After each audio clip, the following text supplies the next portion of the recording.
Hey, what's good, Joe? Shaman the Bigga P, and I just want to talk about the PBC cards from this week.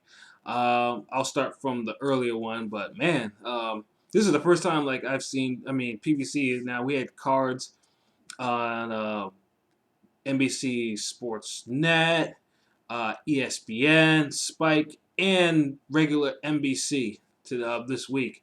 There was a lot of PBC fights. So I will start with the first one, which was on Tuesday. Yeah, Tuesday, I believe. That was the one on NBC Sports Net. It was this was the weakest one of all the PBC cards this week. It wasn't that great. I know. Remember if I remember correctly, Mike the Bounty Hunter's son, rest in peace, was on there. He didn't really impress me all that much. And then, but the fight I was really looking forward to was Amir Mansour versus Gerald Washington, because I've seen. I mean, obviously Mansour. I mean, he's been known. I mean, he's been in a couple of fights. I mean, most notably, Steve Cunningham, and then that one of the KO of the year candidates versus Fred Cassie last year, and versus Gerald Washington, who I've seen here and there. Big guy, with some heavy hands. So I was thinking like this could be like the whole, that fight was pretty much would be, a recipe for a really good heavyweight shootout. Fortunately, it was not the case. It was a pretty much of a dull fight where Mansour, unfortunately, didn't really have the best strategies, but he put a lot of pressure on Gerald Washington, and and the experience of Washington. Pretty much after 6 rounds, he like mentally folded, and pretty much didn't do much. He clinched a lot. He'd land the occasional right hand, but it wasn't. I expected more from a guy his size to actually try to actually fight a smaller heavyweight. So I went the distance, and I mean Mansour pretty much. I mean I gave the fight to Mansour. I mean at least by a couple of rounds minimum.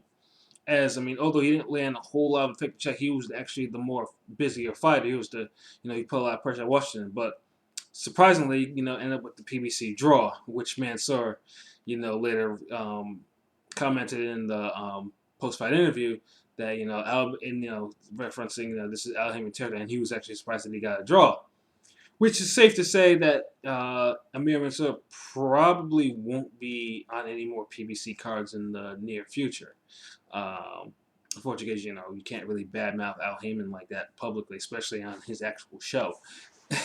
So I was a little disappointed in that one. But the next day on Wednesday, it was PBC and ESPN. The first card was Lee Selby. He was making his first defense of his IBF featherweight title that he won from Gradovich versus Fernando Montiel.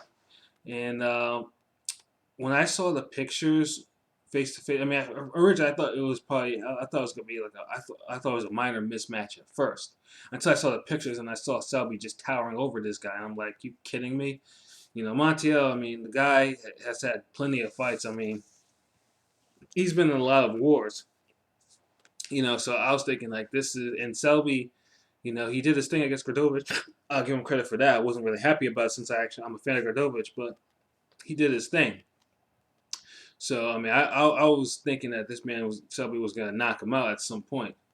Um, in fact, what surprised me though was not the case, as Montiel probably gave his best performance I've seen in years. He took it to Selby. I mean, landing counter rights. Selby taking advantage of Selby's low hands, and the fact that Selby also did not seem to like pressure. Now, in the featherweight division, which is pretty hot as it is right now, I don't think it's a good idea to let your other fellow champions know that you can't stand and that you're not, you can't tolerate pressure, especially from a smaller fighter who's not even a featherweight. Which they kept mentioning because Montiel, he won titles at 112, 115, and 118. A win at 126 would make him like the fourth or fifth Mexican to actually hold four titles in those, to win titles in four separate divisions. And I thought Montiel for a minute looked like he was about to pull it off because I mean he hurt Selby and he cut him over the eye pretty bad. I was thinking to myself, man, if he can open up that eye, that title is in trouble. But Selby didn't really do anything to adjust himself to. I mean, except except use his size. That's pretty much his size, and Montiel pretty much fading a little bit in the later rounds. That's what got him the victory. was not impressed by Selby at all.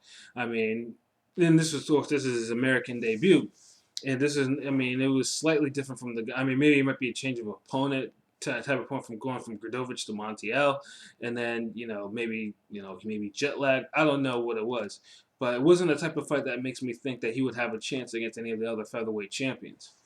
As for Montiel, I mean, he gave it a good shot. I mean, I wouldn't say a rematch was warranted. I mean, Selby did win, but I mean, hey, I mean, but I guess it showed me that Montiel still has something left in the tank. So we'll see where it goes with that. And then the main event was Devin Alexander versus Aaron Martinez. Devin, this was his first appearance since he got whooped in a wide decision loss against Amir Khan. And then we have Aaron Martinez, who was known in his previous PBC fight earlier in the year, where he took on Robert Guerrero, who was fresh off getting his ass beat by Keith Thurman, and you know, and I guess he probably came back too soon because Martinez, he was known. I mean, he pretty much knocked him down, pretty much for all his purpose, knocked him out, and got jobbed in a fight which I thought he clearly won. So this was his second shot in here. Still, this was also another clear mismatch. I thought this would just be nothing more than a confidence builder for Devin on his way to probably another significant fight.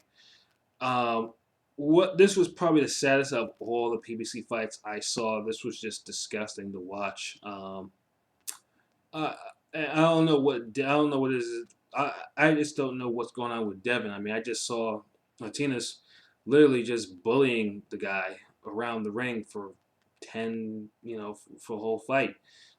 I mean, Devin, he was landing punches, but they weren't effective. His defense was all over the place. I mean, it was just nothing. It was a sad performance because I just can't understand why someone of Devin's caliber is fighting the way he's doing. Like, I mean, it's one thing, when you get bullied out of your title by Timothy Bradley, or or you get bullied out of your title by Sean Porter or Amir Khan, but Aaron Martinez should not be a guy you should be being bullied. I mean, there's no reason. I mean, at least Guerrero's system was probably a little. I mean, everyone says, hey, Guerrero's probably done, and he looked done. But Devin is not done on that physical level. I just don't understand how Martinez was able to do what he did. And it was just sad to watch. However, I do think that the fight probably should have been ruled a draw. It was a legit draw. Because I mean, it wasn't.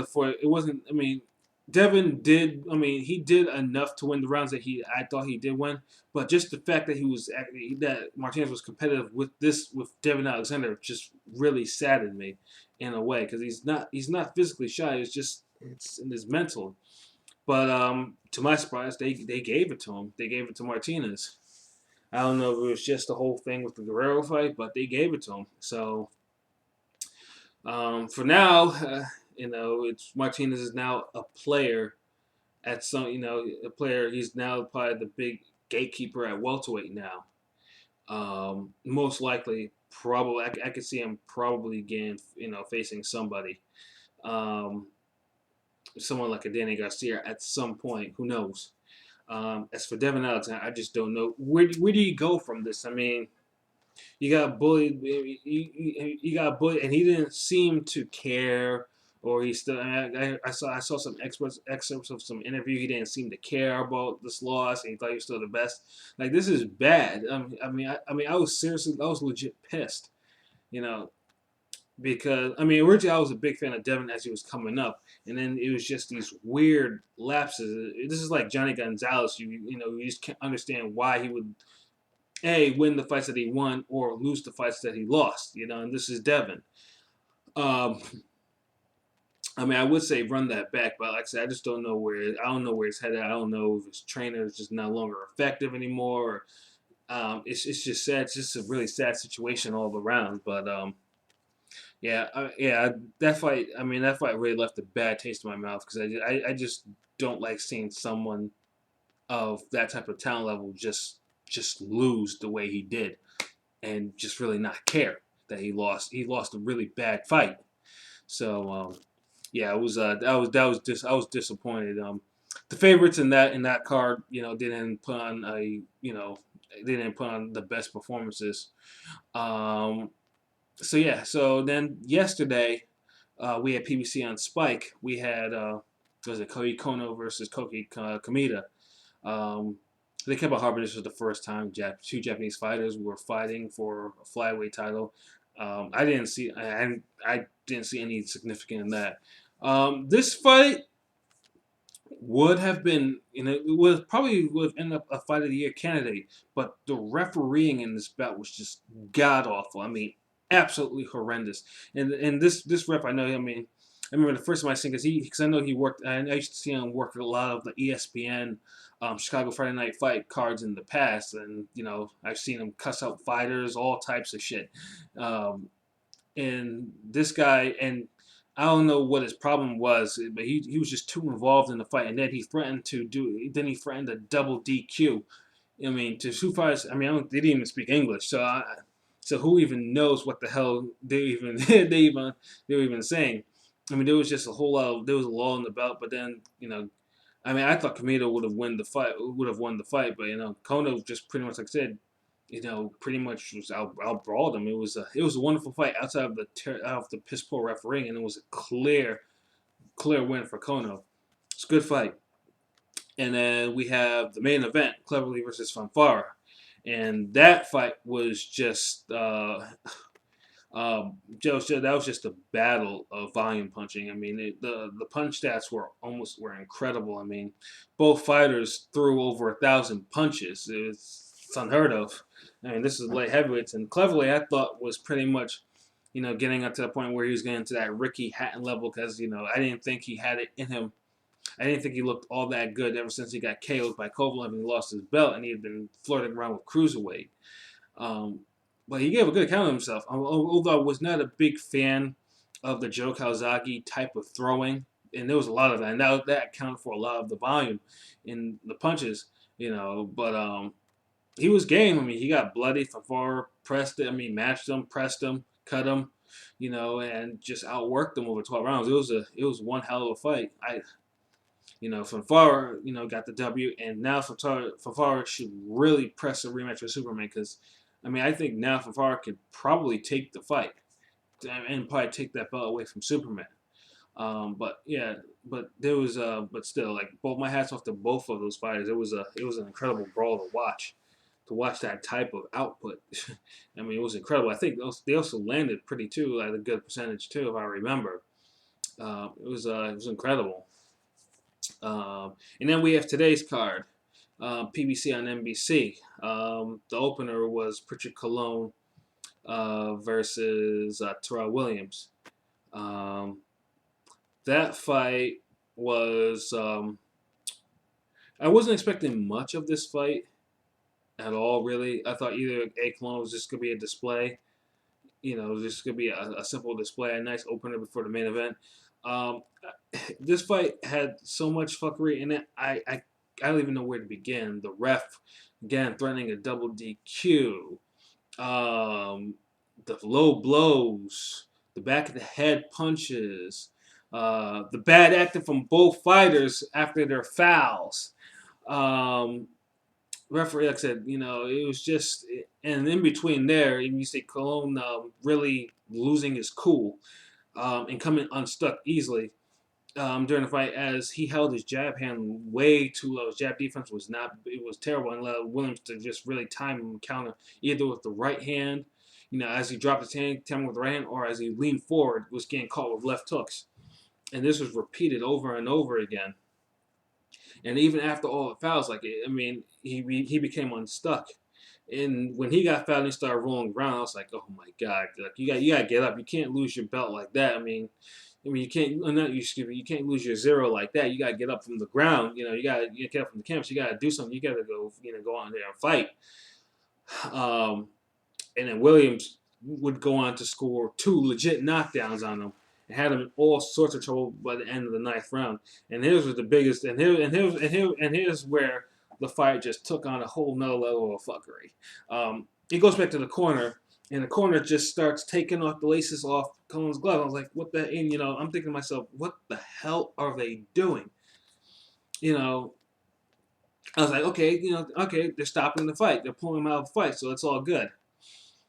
And then so I'm like, and then Williams is in this corner with Goosen, and you're thinking, okay, this is good. Yeah, the fight's over. And then the referee goes in the corner and asks them what the hell they're doing. And they're like, oh, no, we thought the fight's over. And the referee's like, no, the fight isn't over. We're going to the 10th round. And then, I'm stroking my chin like, so that's what they're doing? Like, that's what they're really doing in the corner? They thought that the fight was over. They thought it was over in 9. Um, it was dirty. It was, I thought this was incredibly dirty that they actually tried to buy time. They tried to act incredulous that they really didn't know what round. No one in that whole corner, 3 cornermen didn't know what round it was, and that there was one more round in the fight. So the referee, I think, after talking to one of the commissioner stopped the fight. So I'm thinking, okay, Williams won this fight by a TKO. That's what it looked like to me. But apparently, it was not TKO. It was a DQ because the referee, rightfully so. It's like you're taking off the laces, but then these the cats all lying. So we think it's a 10th round. So you take a lot. You take more time than that. And you got the commission. It's a DQ because that's a foul. So it's a weird foul, and it never really happens, but it's a foul. So that's what happened in that fight. So Williams got the win. He got the DQ win. And then as we were going into the Diaz Peterson fight, apparently though, Cologne had he had some issues in the back. He had been passing. He passed out. He threw up. He was in really bad shape. So he got rushed to the hospital. So I'm hoping that everything's okay. There's no brain bleeds or whatever that, because you don't ever want to see, you don't ever want to hear of fighters getting subdural hematomas or anything like that going on. And it was one of those things too, because there really was one more round. And imagine if that fight actually happened the way it did, that go out to the 10th round. Like I said, right now this is hypotheticals right now, so I'm pretty sure probably later on in the day, later on in the night, we'll probably get some updates on them. And like I said, hopefully the guy, it's a rough way how he lost his 0 the way he did, but you just want to make sure that he's actually okay at this point. There's no neurological impairments or issues going on. And then finally we have the main event. It was Felix Diaz versus Lamont Peterson. Peterson this is coming off his controversial loss to Danny Garcia. I thought he won the fight, but not by like a stagger amount like everyone else thought. I think it was like a 6-5-1 type of score that I gave him. And I think Diaz was coming, and Diaz came off. I think his last fight was against Gabriel Bracero, and I saw that fight, and he was dominant, knocking Bracero down twice.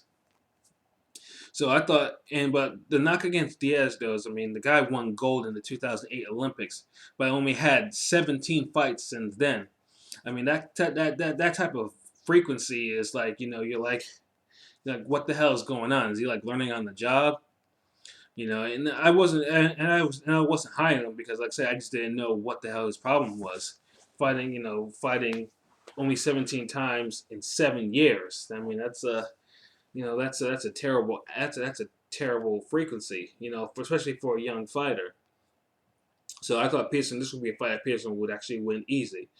But knowing Peterson, he would probably revert to that form that he has, where sometimes he just has those lulls where he looks very average. This is one of those fights. Diaz, on the other hand, upped his game and looked like the pro that I didn't think he could actually be. Using his speed, using both speed and hand speed.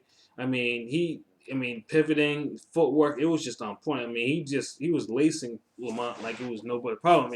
Lamont was just plotting after him, but he was just catching counters and everything like that. Lamont tried to push him on the ropes, try to hit the body, but Diaz was spinning out. And surprisingly, like I said, it was just matching. Peterson looked big. But Diaz, looked like there really wasn't any disparity in strength. He was actually able to bully Lamont around the ring, knock him around the ring, hit him with very accurate counter shots. And another thing that I'm also trying curious about, because this is like the second fight I've seen this happen, like the beards. At first I saw it in the Broner fight with the Khabib with Khabib, and now I'm seeing it again with these beards. Like, I mean, before it used to be you couldn't even go in the ring with these beards, but now like they're going to like full out beards. I mean, like what the hell is that? I mean, why is Lamont? Lamont going into ring with full beards like this, it's like a cushion. Like, how you gonna find somebody's chin with an uppercut or something like that when you can't see it? I mean, it was ridiculous, man. I was like, there was no reason for a guy. I mean, even if they grow it like during training, it's fine. You gotta shave that shit off. I mean, that shit is padding right there. And I think this was the end. This was the only thing that I felt, and that was the only thing that I felt. That was the reason why Lamont did not touch the canvas at any point of the fight. Because usually, his chin is suspect. I mean, he's gone down plenty of times. And Diaz was hitting him with some very serious shots that should have put him down. I mean, he wobbled him a couple of times, but that's it. I think that beard really helped in Lamont actually staying on his feet in this fight. And like I said, Diaz, I thought outworked him. I mean, I think I gave him the fight, especially in the last round. Pearson just gave that round away. And then, I thought I gave Diaz the fight like 115, 113. I was like, this is, I mean, it could be, I gave Diaz the fight that, or it could be a draw. Or if you want to give it to Pearson by maybe 1 or 2 rounds, depending on how you score the other rounds, so be it. But 117, 111, and 116, 112, no. I'm not gonna rock with that. That's a straight up job. And then the third card was 114, 114, which is fine. I don't mind that card. But yeah, the fix was in on that one. Like, you can't giving Pearson the fight 117, 111, 116, 112 is just it was bullshit. And I felt for Diaz too, losing that fight like that. I mean, if it was like I said, if it was within 2 rounds, it is what it is. Tough break. But the fuckery was already in. The fix was already in. To give him, unless Diaz could either drop him a couple times or stop him.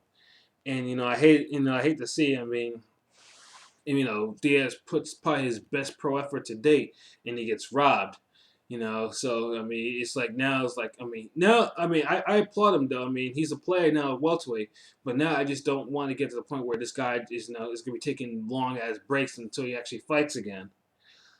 Um, and as for Peterson, I mean, like I said, it's one of those fights, like I said, where he shows that normal side. Like, I mean, this is not Dan Garcia again. This is just pretty much regular Lamont Peterson. And was not impressed. I was not impressed at all. I mean, his last fight, he impressed the hell out of me, showing me something, with the footwork and everything, showing me stuff I didn't think he even had. This fight, he just, he got outboxed. It's what goes around comes around, I guess. So I mean, but I guess Al couldn't let Lamont Peterson take a loss, in wake of what happened with Devin Alexander earlier this week. So it was disappointing to see that. So yeah, those are my thoughts on all those PBC cards. It's entertaining, and now a couple hours away from Triple G Lemieux, I ordered. So right now I'm just gonna figure out what the hell I'm gonna eat as I'm watching this stuff, and most likely I will probably do a video depending on my condition later tonight or tomorrow morning. So until then, peace.